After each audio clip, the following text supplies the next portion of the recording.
Our first featured poet today is Saba Z. Hussein. She is a poet from Houston. Her work has appeared in numerous literary journals and anthologies.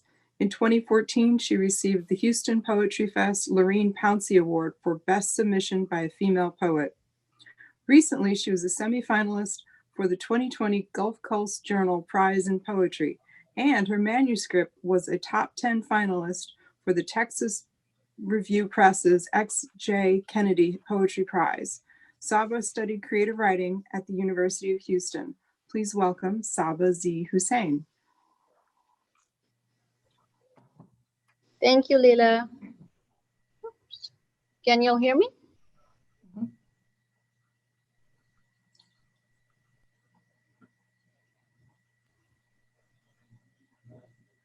Leila, can you hear me? We can hear you. Okay, good. Sorry, I'm a little technically challenged. So I'm going to read 3 poems today. Thank you for being here, everyone. The first 2 poems are actually about school shootings, violence in, surrounding school shootings. And it was, I don't want to say inspired, but that's how these poems came around. The Unexcused Tree. Red leaves fall like slanting rain from a single tree bathed in last light. A drop of moisture from the corner of an eye finds its way down the cheek and joins other drops, becomes a river. A river of blood in dormitories where students illuminated night with poems for morning.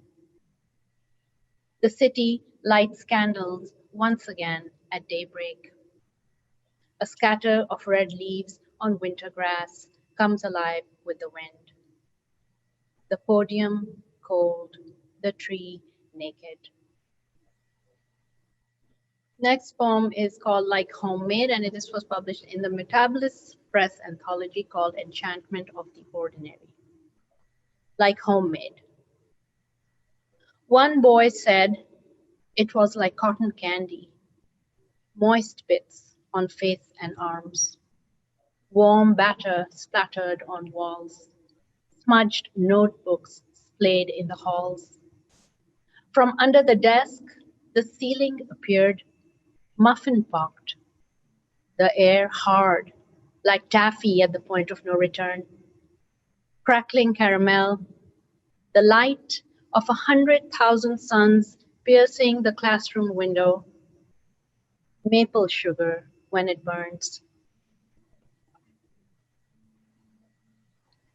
This next poem was written around the Tax Day flood in Houston. Back then, Houston was like any other city. The water was always level with the street, lapping on the side of the road like a shoreline. Some birds made landings in Bear Creek. Half-submerged trees rose like moorings as the waters took weeks to recede. Then more rain and roof claims.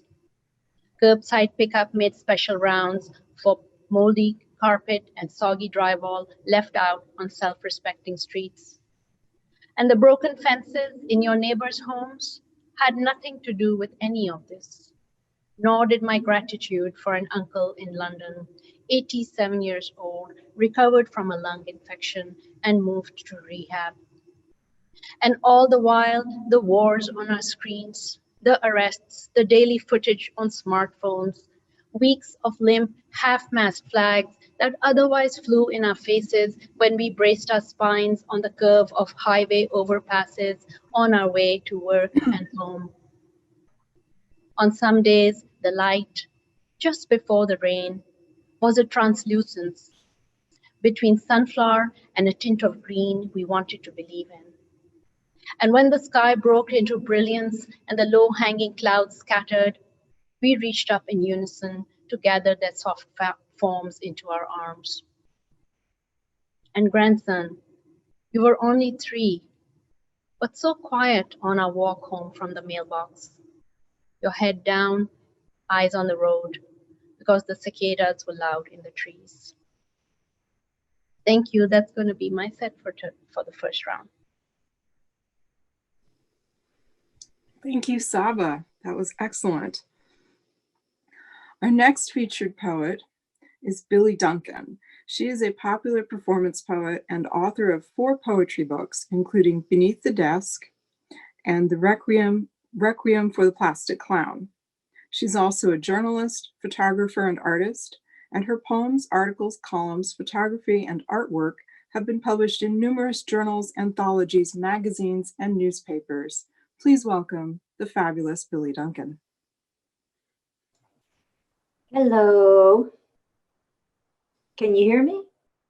Because this is saying unmute myself. Hi. Can you hear me? I hear you. We can hear you. Okay. All right. Fine. Cece, there you go. I am Billy Duncan, but my friends just call me the fabulous Billy Duncan, and you may call me Fab. And I'm reading this first set from a new collection that I'm writing called The Storm Is Here. And it's about, you know, everything that's going on and some things that have gone on, that how human interaction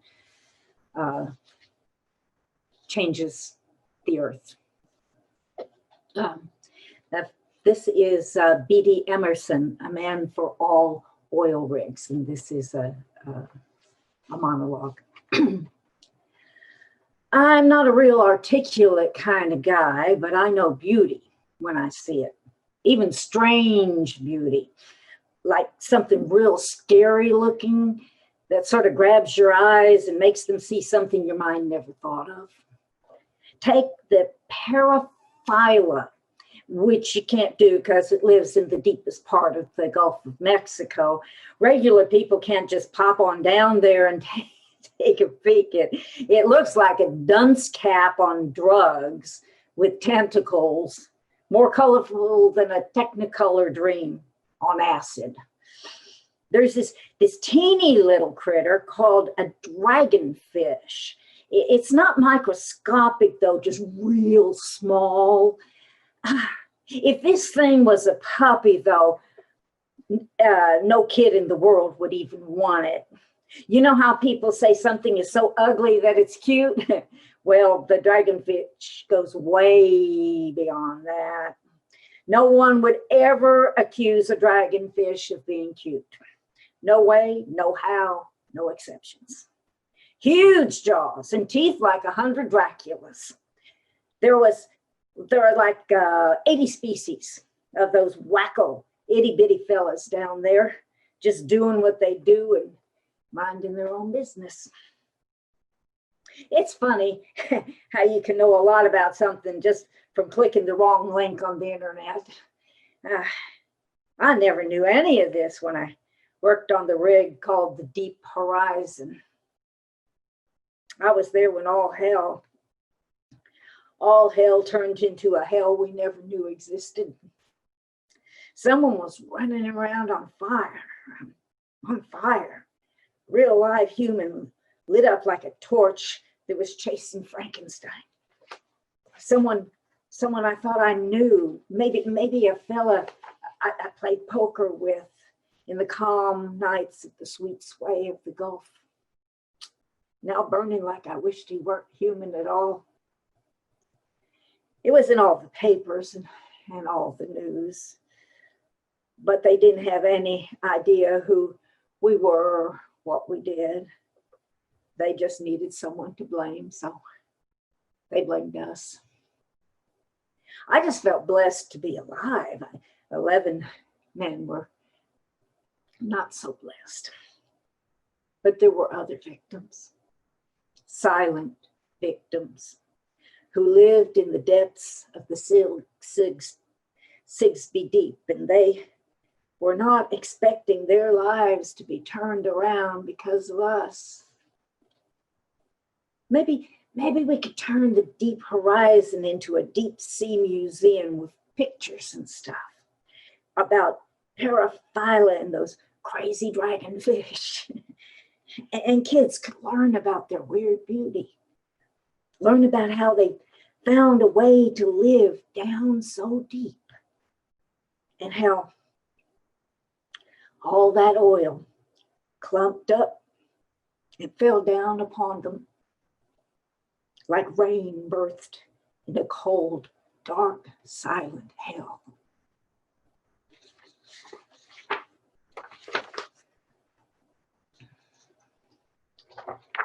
And this is a more recent event. It's Virus, Path of Annihilation. It's like living in a world war, hoping the bombs will hit other cities, yet praying that somehow they will not hit anyone living anywhere. Like sitting in a ski lodge when you hear the avalanche roar with its white tongue searing with the freezing cold in its open mouth of devastation. As you feel your hand torn from the hand of your child. Like riding the storm in a cracking wooden boat with only lightning cutting through the midnight of the guillotine rain, illuminating the certainty of the coming of no dawn. Like hearing the hyena tornado screaming your name as it obliterates everything you ever owned or held dear, leaving an old cat box of debris that was once homey beds, loved records, treasured faded recipes, and photos of proud moments. But there is no sound. No rolling video of familiar microphones in front of obvious destruction as it silently, mercilessly takes life after life as it treads closer and closer to you. Thank you. Bravo, thank you. Our third featured poet today is January Gill O'Neill. She is an associate professor at Salem State University and the author of Rewilding, Misery Islands, and Underlife. From 2012 to 2018, she served as the executive director of the Massachusetts Poetry Festival, and she currently serves on the boards of AWP, Mass Poetry, and Montserrat College of Art. The recipient of fellowships from Massachusetts Cultural Council, Cave Canem, and the Barbara Deming Memorial Fund, O'Neill was the 2019-2020 John and Renee Grisham Writer-in-Residence at the University of Mississippi, Oxford. Please welcome January Gill O'Neill. Thank you. Hello, everyone. Happy Saturday. Happy New Year. I'm feeling much more optimistic than I was, I think the last time I read with you all. I'm hopeful that one day we'll all be able to do this in person. So I'm going to read 3 poems in this set and 3 poems in the next set. I think I read this one before, but it's a New Year's poem, so I'm going to read it anyway. And as I said last time, it's still true. Occasionally, people tell me I look a little like Michelle Obama. More so like when I was younger than now. So I'm going to read this one. On being told I look like Flotus, New Year's Eve party 2014. Deep in my biceps, I know it's a compliment, just as I know this is an all Black people look-alike moment. So I use the minimal amount of muscles to crack a smile. All night, he catches sight of me or someone like me standing next to the deconstructed cannoli and empty bottles of Prosecco. And in that moment, I understand how little right any of us have to be whoever we are. The constant tension of making our way in this world on hope and change. You're working your muscles to the point of failure, Michelle Obama once said about her workout regimen. But she knows we wear our history in our darkness, in our patience. A compliment is a compliment, this I know, just as the clock will always strike midnight and history repeats. This is how I can wake up the next morning and love the world again. So I'm going to bounce around and read old and new poems. So this one's a new one, and this is up at Diode, Diode Editions. When you have a name like January, it's easy to play around with it. So for a while, I was almost doing a Where's Waldo in my poems with my name January. Narcissi in January. January in the cold, snowless yard. January, bottom of the temperature curve. January, the opposite of July. A hawk circles the treetops while a January wind rustles dead leaves from the great oaks. Noonday sun, bright and diffuse as time. The syntax of strange, lonely hours. How deep, how often have I been touched? The knowledge of not enough crunches like ice in my mouth. January from Janus, the Roman god of doorways, marker of beginnings and endings, of war and peace. Hard to love, two-faced, the coldest month of the year. January, the first narcissi are breaking the surface. Green spring stalks bob their bright white heads, sway in the air, my name attached to each one. I'm also born in February. I know February is actually the coldest month, especially in New England, but I took a little liberty there. And since I'm feeling optimistic these days, I'm going to read another poem from my book, Rewildings. This poem is called Alchemy, and it has an epigraph. Out beyond ideas of wrongdoing and right doing, there is a field. I will meet you there. Rumi. Love, I'm expecting you to walk through the door in a suit and sneakers, belly up to the bar and order me a sidecar or a blueberry mojito. You know me so well, love. I'm sitting in the bar's reverse curve. The stools are worn leather. The wood's polished smooth. I'm feeling lacquered and varnished. Love, I am dark with possibility. I'm looking for the remix on the B-side of the collector's edition, and that's rare. Love, I dream an alchemy that rounds the mouth into a kiss and makes it last. Love, I hear crickets chirping in a field of wildflowers and have mistaken them for you.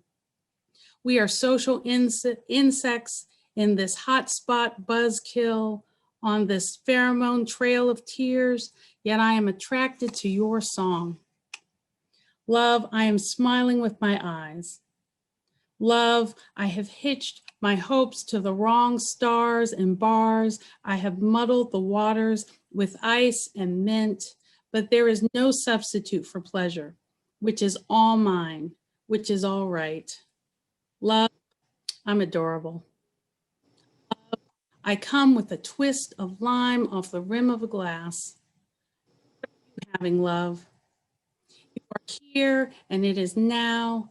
He loves me not. Love, pull the petals off that flower. My arms are a bouquet of broken stems. Thank you. Thank you. Very nice. Our fourth featured poet today is Miranda Ramirez, who is an activist and artist living in Houston. You may find her publications in Ripples in Space, Glass Mountain, Shards, The Bayou Review, Coffinville, and most recently, Puro Chicanx, Writers of the 21st Century. She is a founder and contributing editor for Defunct Magazine, an international publication that seeks to uplift marginalized voices. She's currently drafting her first novel. Please welcome Miranda Ramirez. Thank you, Layla. And thank you so much to Fran and the board and everyone at Public Poetry, and especially Houston Public Library. It's really an honor to be with you guys again today. The first poem I'm going to give you guys is called Just All Right. It is also a kind of a pandemic poem. So here we go. Like scattered sugar on the counter, a sweet forgotten thing, an annoyance or a memory, some ageless desire for validation fettering you here. Post-therapy reminders that some things will never alter, but acrobatics were never my expectation. Nobody knows what they are doing, but everyone else thinks that we do. I talk to myself often, or worry, somehow thinking maybe I can hold these broken bits together with the smile to my face, will it to its place. I wish it was a bit more, but the only word I need to hear is all right. There are no clean getaways when we're talking family, people who love you. Like medical history, looped to tragic melodies, or guilt like a wooden spoon wrapping your knuckles, somehow hollowing. This feeling leaks from inside. It reaches with mist-made fingers into the soul of another to form a bear, or maybe a dog, or perhaps it's that squirrel that stowed all of its winter treasure inside my boot and then just forgot, all its meticulous planning gone to waste. Okay, thank you. This poem is called Surnames. Surnames, yes, like S-U-R names, but also like sir, your name. And it's after a poem by this poet that's really been inspiring me called Jonathan Mendoza's. His poem is called Brown Boy, White Boy. So here's my response to Jonathan. Multiracial girl grows up in suburban white neighborhood, does not know Spanish and hates avocado. Loves her hard-working white mama, misses her mostly unknown brown papa. When flipping through family photos, she doesn't know what to say when her cousin asks, "How come you're the only one that looks like you?" Multiracial girl visits the Appalachians and is bewildered by a stranger in a diner, his words to her mother, "Blue and blue don't make brown." Moves from Houston to Colorado and is placed in an all Spanish speaking classroom, discovers she is out of place in a crowd of faces just like hers. Last name, Salinas. Transfers schools. Mama makes sure this time. Multiracial girl gets new name. White girl learns to love empty houses, Super Nintendo, and collects rocks alone in the park. Brown girl loses the last tie to a heritage no one will teach her to honor. Watches her former classmates playing soccer from behind leafless trees. Multiracial girl does not ask questions about the transfer of schools. She's just glad she has someone to talk to again. Last name, Wilson. Multiracial girl moves into the third wealthiest neighborhood in what was once a rural Texas town. White girl feels at home in her mostly white neighborhood, fails to notice that all people of color live on the same street, believes in her heart that she is colorblind. That's how we was raised. Brown girl basically doesn't exist at this point, but she isn't empty. She's a black hole gaining power, feeling unfulfilled. Multiracial girl tries out for high school soccer team. Family and friends are baffled. White girl is immediately seen for the fraud she is. Brown girl learns what the word pochita means. Multiracial girl hides, shakes her head, and laughs when a friend explains that that word, it's not a compliment. Last name, Trevathan.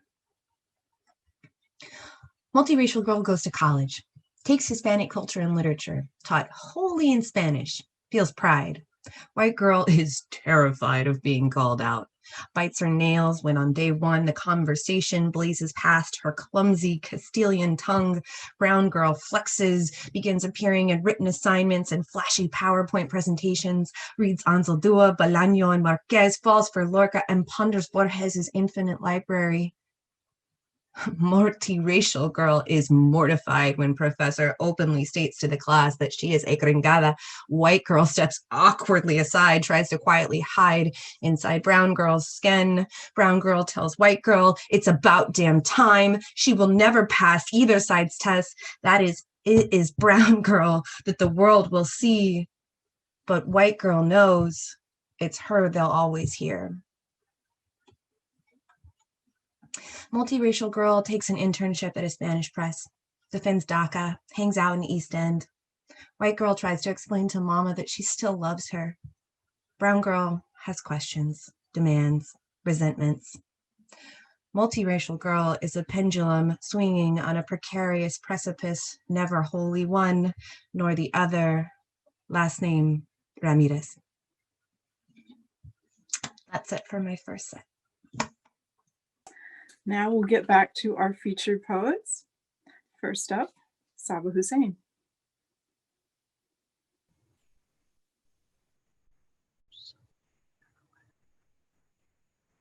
Hello, I'm back again. And this time I'm going to start with a poem called, well, this is something, so if you don't know me, I was born in Pakistan and grew up there. So this little poem is about growing up a girl, as a girl versus my brother, of the difference between growing up as a girl and a boy, and your perspectives as a child. When dolls were made of paper and sugar water was a tonic. When dolls were made of paper and sugar water was a tonic, mango trees laden with fruit tempted neighbors to swing in the branches at odd hours. The probability of obtaining kerosene to build a fire under a toy clay pot was remote, unless a brother trekked to the nearby basti to get his paper kite patched. Boys wrestled in the afternoon till someone broke an arm or tied string on a rat's tail and swung it around. On the bottom shelf of closets, paper dolls lay in cots, penciled in eyes trained on doors that let in rabid dogs. The houseboy's disappearance raised some eyebrows. Rumor was the police held him upside down till he was all ears. This after the break-in he was suspected of, but way after his peekaboo on the ride home from grandma's.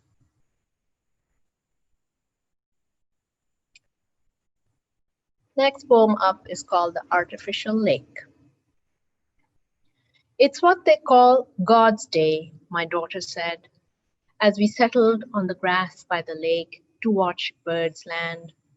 Water's starry heads bobbed towards us in noon's dazzling wake.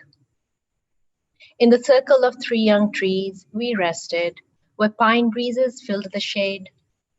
The bank, lined with green, melded into water, shadows lengthened. Spring's almost here. Indian paintbrush and blue bonnets line the ditches. Turtles sit on rocks under bridges. None of what the world pitches us. Remember how we used to point to the sky, she said, and trace shapes in the clouds? My last poem is a really short poem published by Ankle Biters Press, which is a local do-it-yourself press in Houston. And but this was an anthology that the publisher put together called Kill Line.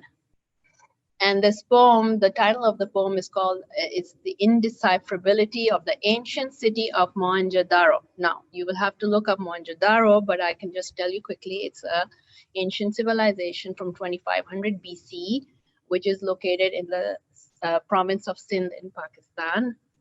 And this is my little poem about that. The Indecipherability of the Ancient City of Mohenjo-Daro.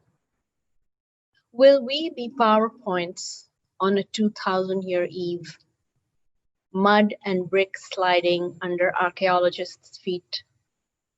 Will we be unearthed, heads drawn into knees, our cell phones and devices strewn like broken pottery?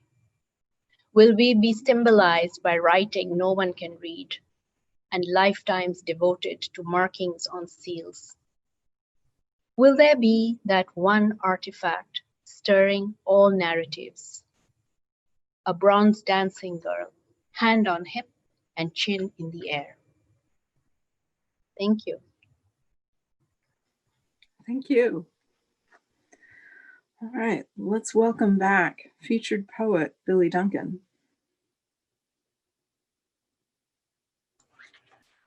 Oh, wow. I adore Saba so much, and I love her. And I think it's so cool that we are red eyeglass sisters today. Okay. This poem is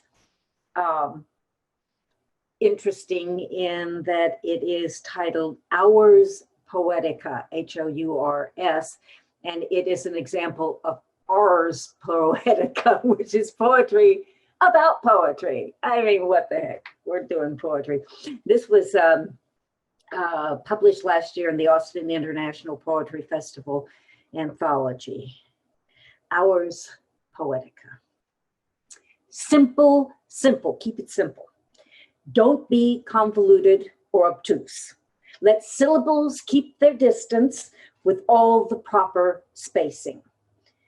No one really wants to hear the insane sound of a heart that's splitting like a cracking ice sheet screaming that Antarctica is dying, or the quiet whisper of a sheet across the last face of your last love, or the distant echo of the nightmare that laughs at your insistence that it is not real. Poetry must be tamed, civilized, incarcerated, blended into a breakfast drink that keeps you on your diet. Simple, simple, keep it simple. Until the words inside your chest cannot be contained and leave your captive heart to burst. Until they shock you when they write themselves in dark red ink, telling you your tongue is still alive.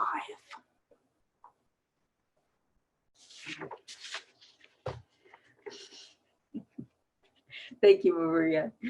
And this is another Ars Poetica, and this was published in Requiem for the Plastic Clown, which, by the way, you can buy at Amazon or from Weasel Press. You had to put the commercial in. Did I do the title? If not, I'm doing it again. I will not be a slave to sonnet form. I will not be a slave to sonnet form, conforming to all rules of metered stride. My rhymes will drift and languor, free to roam across an idle or the storm. I steadfast stand for freedom in the verse. I raise my pen to show my stalwart pride. I cheer the flowing run and shun the terse. If lines will turn, 'twill be a turn for worse. I'm educated, erudite, and keen. My expertise is known both close and wide. I do not mean to brag or crow or preen, but all of me pervades the versing scene. Still, I collapse in pools of fetid doubt when someone with more knowledge calls me out. And this is in one of the new collections I'm writing, which is When I'm Young Again. And pardon all of this stuttering. It's rented lips. So this is titled, I Knew I Was Old. I knew I was old, but I never felt I was aged until today when I fell for some reason and lay there like an overweight slug destined for the salt, the fizzle, and the death. No one else around, and I, half submerged in the quicksand of Berber carpet, waited to be sucked down, down, slowly drawn down, down, down into oblivion. Or waited to be discovered by someone who loved me, or said she or he professed to be my love, my kismet, or just didn't want to keep stepping over me. All the while, my cat paced around my inert form, kissing random spots with raucous tongue and seemingly determined intent. Perhaps I should have fed her already.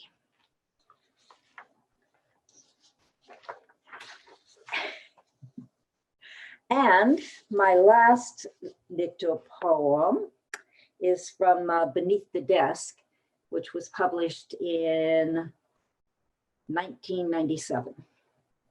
And when the book first came out and I was touring, people had already read the book.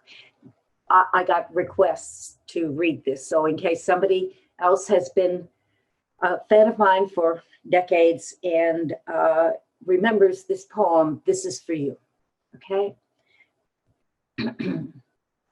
To obtain indelibility. Drink ink. Thank you.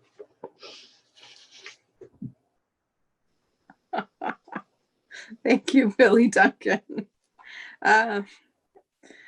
Always a treasure. All right, let's welcome back featured poet January Gill O'Neill. Okay. Hi, thank you. This has been a wonderful reading. Thanks to all the featured readers and to the open mic participants. And of course, the organizers. What a nice thing to do, second day of January. So for this, I thought I'd read two poems from my second book, Misery Islands. And that book was my divorce book, I guess. This is the book where it chronicled my divorce, but there are poems about resilience in here. And the poem I picked out to read first is a play on my name a little bit, but ultimately it's about resilience. So this poem is called Janus, that's Janus, the god of beginnings and endings, buys a new front door. Closed, it contained all our sadnesses. When the do us part of our marriage came sooner than death, yet felt like it anyway. Hollow, wooden, with 3 diagonal windows at the top, it refused to let light in, even on the sunniest of days when the stories belonged to this house, stories of previous owners before the husband died of heart failure and the wife was committed for dementia, whispered about as the crazy lady who chased neighborhood kids with a switch and fed raw meat to squirrels and raccoons from the front porch in a white slip. Those stories were never ours. We were wrong to keep them. So when you left us unhinged, we ripped the doors off the frame. The wood chips fell like confetti, our natural history, now artifact. We made our home into a dwelling of air, where the miracle of light illuminates every last speck of dirt and dead skin, a place where misery and company can for once show themselves the door, a bright white entrance with an arch of faux stained glass down the center, as a few stray rays bend and crinkle across the kids' overnight bags, parked and waiting for you next to the last of your belongings, piled in a heap, ready for trash or donation. And Janus, already loud in the house of herself, shows her children that loneliness can be a kind of light, an opening to the soft knocking of old hurts, where their own exquisite sides of the story float like dust, waiting to be told. And so this next poem is called You Get Up. And there is a swear in it, and I will try to pull back and use a family-friendly version of the word in the poem. You get up because daylight won't save you, because a child's cry reverberates across the deepest caverns of your heart, which is dark and stained with old rotted love, yet you've given what's left of it to them. How can you not get up, fix breakfast, take out the trash, pack lunches, brush teeth, wash faces, kiss the tops of their heads as they hug you goodbye with the long, firm squeeze that says, please come back. So you sit there in traffic, like a slug on the highway, thinking we're effed. But you do it. You do it because there's no one else, not anymore. Even in the starless time, soaked in the syllables of questions without answers, more separation than agreement, more null than void. Despite that mocking voice in your head, yours or his, you just can't tell anymore, which says, you've been given these silver linings who call you mommy. Get up. You know, I have to say, in reading old poems, it almost feels like pre-COVID, post-COVID poems about the things we could do, like get up and go to work and be in traffic, at least for some of us. And so my last poem is a new poem, Looking Towards the Future. And so I reference a poem by Joy Harjo called Perhaps the World Ends Here in the poem. And if you haven't read that poem, it's a wonderful one. My poem is called Begin Again. When I welcome you into my house, the carpet vacuumed only seconds before, when I pour you a glass of Prosecco, when my son slices mozzarella for his caprese salad from tomatoes we grew, the basil from the garden, when my daughter sautés tomatoes with pine nuts and mint, watching her slop red gravy from hot pot to dish is a lesson in grace, in forgiveness, in that's okay, we'll clean it up later. When I make a J with my pinky to taste what remains, when you test a bit of crab cake held together by breadcrumb and egg, transformed to become otherworldly. Uncertainty is the flip side of hope. When I set the roasted green beans in a bone white bowl, when we take our seats around the crowded table and face each other, the mismatched plates, the still water, the napkins unfolded, the chatter quiets. When we read Joy Harjo's poem, Perhaps the World Ends Here, it is grace. Listen, this food is blessed by your presence. When we break bread together, perhaps the world begins here, begins again, which is no small thing. Thank you. Thank you very much. That's wonderful. All right. So our final featured poet for today is Miranda Ramirez. Thank you again, everyone. Beautiful reading, January. Okay. My next poem is going to be called Well-Intentioned Social Media Post. Social media post in December. An aunt I have no memories of tells me she wishes I could have been around more. I think she's my father's sister. Could be anyone. I don't know her face, but she claims mine is just like so many of theirs.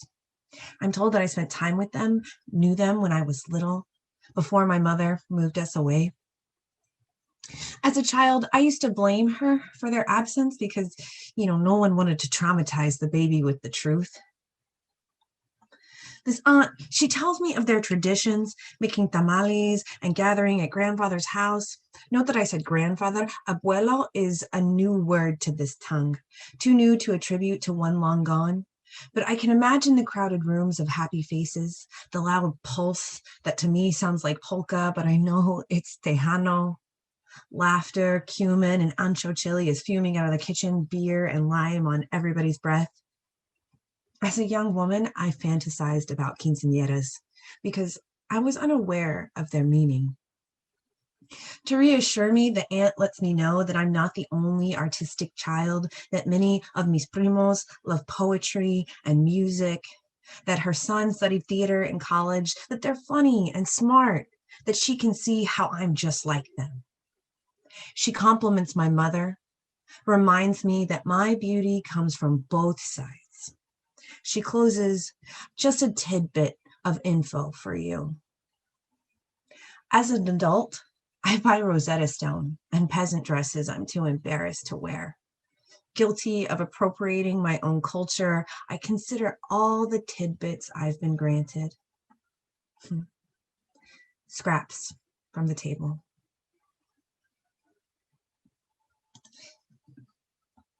And this last one is called Praise for the Good Wife.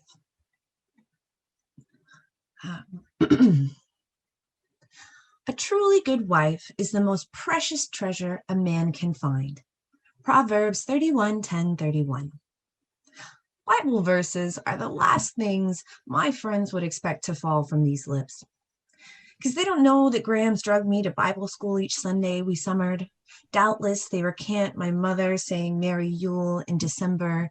They question the enigma of prayer flags above my front door because, you see, good folks don't ask about religion or politics. Graham said, good girls fear God. The Bible teacher said, too many questions. Like mother, I set my Bible down. Heartsore and eager, I combed through pages of Greek mythos, studied images of Bast, bought talismans. I began my expedition, a search for a sense of self, a place of belonging. Just to be sure, I go with a friend to Christian youth night. I never felt so afraid, my classmates convulsing on the floor. Knots in my belly when a boy asks, your family's Catholic, right?